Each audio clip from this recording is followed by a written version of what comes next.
Impennata dei prezzi negli hotel veneziani. In questi giorni gli albergatori fanno pagare una camera anche il 40% in più.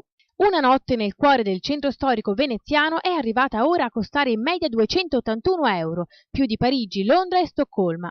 Lo dice l'indagine di Trivago, il sito internet più popolare di prenotazioni alberghiere, che ogni mese stila un indice dei prezzi medi delle sistemazioni nelle principali città europee e segnala che gli hotel veneziani sono i più cari d'Europa.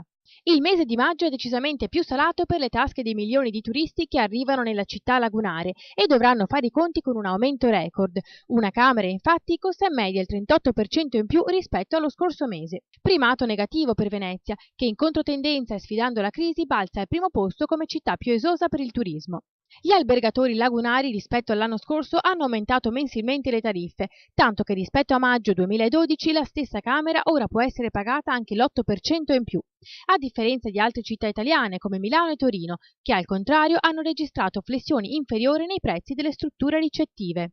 Se a Parigi e Londra una camera si aggira sui 200 euro, a Malaga e Valencia circa 80 e a Bruxelles troverete sistemazione a 120 euro, diverso è a Venezia, dove i turisti devono prepararsi a tutt'altri prezzi, senza dimenticare poi i costi elevati di cibi, bevande, trasporti e attrazioni artistiche, che incidono considerevolmente sui budget dei viaggiatori.